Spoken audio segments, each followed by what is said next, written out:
Subscribe now and press the bell icon. Never miss an update. Hello everyone, welcome back to the next video. आज के video हम लोग cover करने वाले हैं क्लास 12 हिस्ट्री का चैप्टर नंबर 13। जैसे आप लोग देख पा रहे होंगे, इससे पहले हम लोग 12 तक पूरी तरह से कंप्लीट कर चुके हैं। सो अगर आप लोग इस वीडियो को नहीं देखे तो प्लेलिस्ट बना हुआ रहेगा, तो आप लोग जाकर देख लीजिएगा। यहाँ पे हम लोग जो है कुछ शॉर्ट क्वेश्चन और साथ में MCQ टाइप यानी 4 ऑप्शन वाले जो होते हैं ऑब्जेक्टिव क्वेश्चन को कवर करेंगे, जिससे आपकी बोर्ड एग्जाम की काफ़ी तैयारी अच्छी हो जाएगी। अगर आप लोग तैयारी नहीं किए हैं तो NCERT बुक से ही टोटल जो जितने भी बोर्ड होते हैं सभी बोर्ड में NCERT जो बुक होते हैं उसी से क्वेश्चन पूछाते हैं। तो आप लोग NCERT की अगर तैयारी अच्छे से कर लेते हैं तो आपके बोर्ड एग्जाम में काफ़ी अच्छे मार्क्स आने की संभावना होती है। तो चलिए सबसे पहले हम लोग इसका शॉर्ट क्वेश्चन को देख लेते हैं, उसके बाद हम लोग यहाँ पे इसका ऑब्जेक्टिव क्वेश्चन को देखेंगे।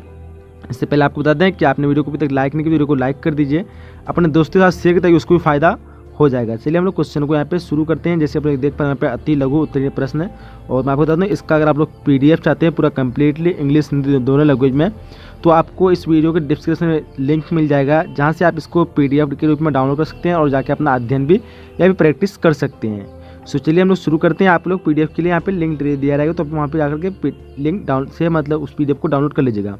सो शुरू करते हैं। यहाँ पे देख पा रहे हैं पहला क्वेश्चन क्या कर रहा है, गांधी जी के दृष्टिकोण के एक महत्वपूर्ण पक्ष को लिखिए।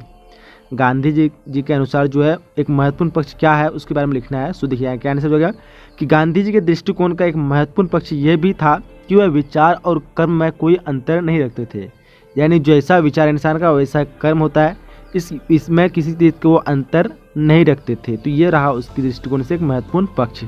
नेक्स्ट क्वेश्चन कह रहा है कि साइमन कमीशन का उद्देश्य क्या था। साइमन कमीशन का उद्देश्य क्या था, काफ़ी विवेक क्वेश्चन ये।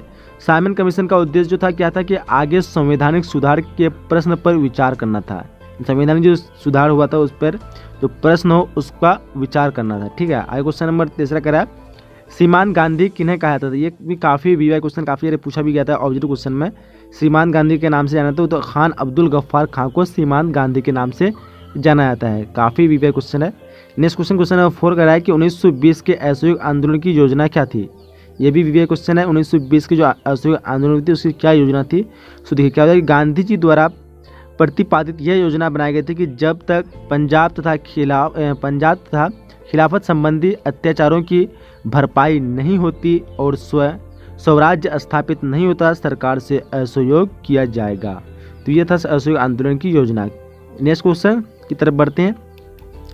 आगे क्वेश्चन नंबर 5 क्या कर रहा है देख पा रहा हूँ, मैं आपको ऊपर कर लिया हूँ कि पुनः समझौता की 2 मुख्य बातों को लिखिए। पुनः समझौता की जो हुआ इसका 2 मुख्य बात क्या थी उसके बारे में लिखना है। सो क्या हो जाएगा, पहला पॉइंट हो जाएगा कि विभिन्न प्रांतीय विधानमंडलों में दलित वर्गों के लिए 148 सीटें की आरक्षित की गई थी। ठीक है, दूसरा पॉइंट हो जाएगा केंद्रीय विधानमंडल में 18% सीटें दलित वर्गों के लिए आरक्षित की गई थी।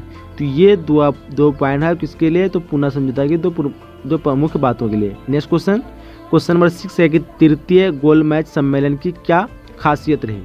तृतीय गोलमेज सम्मेलन जो है इसकी क्या खासियत रही, चलिए देखते हैं इसका आंसर क्या हो जाएगा। कांग्रेस ने इसका बहिष्कार किया। इस सम्मेलन में भारत सरकार अधिनियम 1935 के लिए एक ठोस योजना के अंतिम स्वरूप को प्रस्तुत किया गया था। ठीक है, तो ये रहा इसका आंसर। क्वेश्चन नंबर 7 कह रहा है कि बेल योजना क्या थी। बेल योजना क्या थी, तो बेल योजना की मुख्य बात यह थी कि केंद्र में एक नई कार्यकारी परिषद का गठन किया जाएगा, जिसमें क्या हुआ कि वायसराय तथा कमांडर इन चीफ को छोड़कर शेष सभी सदस्य भारतीय होंगे। तो ये योजना थी बेल की। चलिए नेक्स्ट क्वेश्चन नंबर 8 कह रहा है कि दूसरे गोलमेज सम्मेलन में अंग्रेज ने गांधी जी के किस प्रस्ताव को मानने से इनकार कर दिया। जो दूसरा गोलमेज सम्मेलन हुआ था उसमें से अंग्रेज ने गांधी जी के किस प्रस्ताव को मानने से इनकार किया था। तो देखिए ऐसे क्या होगा कि अंग्रेज सरकार ने गांधी जी द्वारा प्रस्तावित डोमिनियस स्टेटस तत्काल देकर उसके आधार पर स्वतंत्रता की बुनियादी राष्ट्रवादी मांगों को मानने से इनकार कर दिया। चलिए आगे क्वेश्चन नंबर 10 कह रहा है कि हिंद स्वराज पुस्तक किसने लिखी थी। हिंद स्वराज पुस्तक किसने लिखी थी।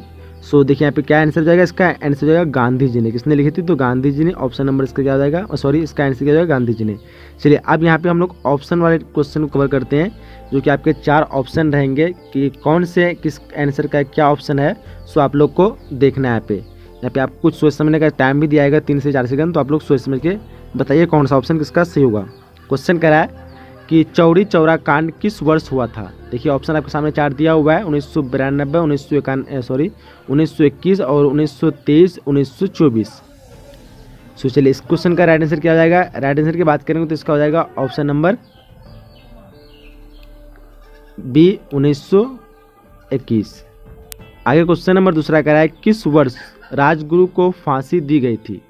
किस वर्ष राजगुरु को फांसी दी गई थी। ऑप्शन आपके सामने दिया हुआ है।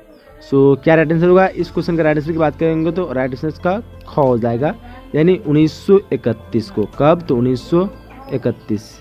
चलिए आगे बढ़ते हैं। आगे क्वेश्चन नंबर तीसरा कह रहा है कि साबरमती की स्थापना कब की गई थी।